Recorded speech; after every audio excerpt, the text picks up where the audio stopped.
What I wanted to explain to you first is our approach to a new type of machine.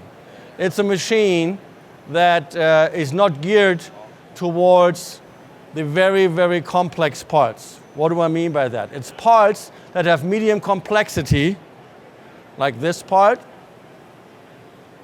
very tight tolerances, but you can't afford a $2.5 million machine. That's why even our competition from Index stays there with their chief of applications to listen what I have to say. So I'm very grateful for that. So we look for the machine that basically is suited for the parts where you always say it's too much money for a CNC multi. But that's 80% of the volume of parts in the country comprised of these parts. Only 20% are the high complex parts like this with over 150 features. So let's not talk about this part right now. Let's talk more like a part that needs to run in 9 or 10 seconds complete because you don't have enough money in the part to justify a $2 million machine. So our approach was, how can we best create a CNC multi that fits this purpose? Number one, how can we meet the price point? So we talked to our friends from Siemens, too expensive. Then we actually looked at other machine tool builders. The best one that always comes into mind, no, it's not Index. The best one that comes to mind is, for screw machines, cam machines, if I can make it on a Davenport, don't touch it, right? If it runs on a Davenport, so don't touch it. So, well, you can say for the Acme too, but again, the idea, you understand the idea where we came from. So the idea was, okay, why is a Davenport, a machine that's over 70 years old, still used so much? Because when it runs on a Davenport, it runs. And the machine is almost to nothing in cost. So we said we need to have a speed of a Davenport. I'm not trying to make a lot of advertisement for Davenport, but you know, you got to realize that was a revolutionary concept. The speed, 8,000 RPM. Indexing time is on a Davenport, how much? 0.4 here, 0.4 seconds. Index can't do it, forget. Can't do it.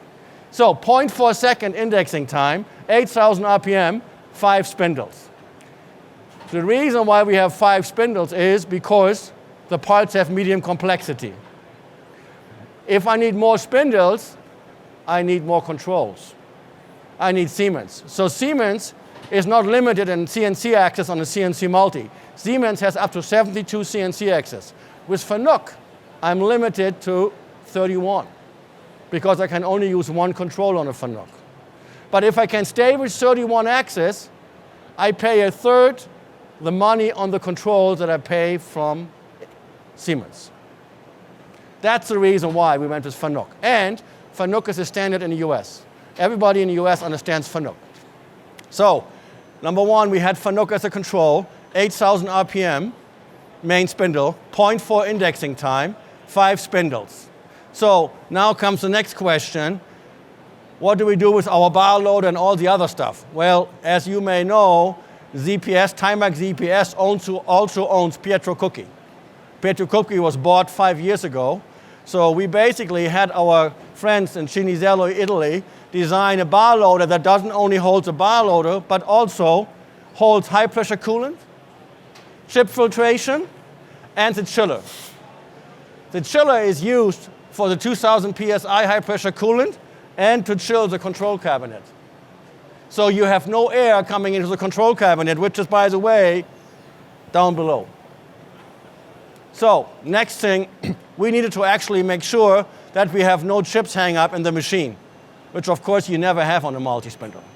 So how do you avoid that? Well, no motors in the cutting tool area. As you can see, there's no drives exposed in the cutting tool area. All the coolant lines are through the tools. And all the coolant lines, high and low pressure, you control through the machine control. You can make full open, half open, quarter open, and you can select, because we are the only CNC machine tool builder that has a full Y-axis, unlike Index, right? Where they only do this. We have 180 millimeter travel. We have 3 tools in the Y-axis, and we can select each tool individually. Why is that important? Because if you have 2,000 PSI of pressure And if you have all your ports open, your pressure goes down to nothing. So those are some of the features of the machine. The control cabinet on the bottom, the footprint of the machine makes a lot of sense because it's not much bigger than a Swiss CNC machine. We have 2 y-axes, position 2 and position 4. And we have also 3 driven tools in the back working with a full y-axis. So position 1, I have 2 versions of the machine. One is with constant spindle speed in all 5 positions. And the option number 2 is 1 spindle speed for each spindle with C-axis. Both versions are possible, and I have up to 50 Newton meter at 1,000 RPM. Why is that important? Because, like we explained before, we can do with this machine complete form tooling in position 1. Form tools are very important for multi-spindles, if you can use them and if you have to torque. Why?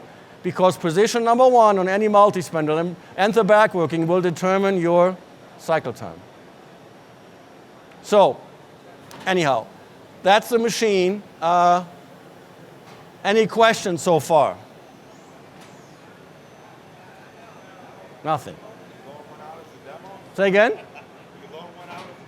Yes, well, I was waiting for a question on the price. This machine is definitely under $1 million. So the point is, the machine needs to be affordable, and it needs to have the production so it can meet medium complex parts requirements. Under $1 million. Yeah, with a loader. So everything that you see here is the machine tool, high pressure coolant, 2,000 PSI, 30 gallons a minute, chip filtration down to 5 microns, either magnetic or with filter, chiller 5 ton to cool the control cabinet and your oil, everything on a quick change rack with a bar loader. The bar loader is on guide rails. The machine installation will take 1 day because if you see, all my accessories are under the bar loader in the rack. I only have 2 conical screws to connect this whole rack to the machine, and then my installation is done. Very simple. Yeah. So all of that together, including tool monitoring and fire suppression. It's all together. That's the whole package.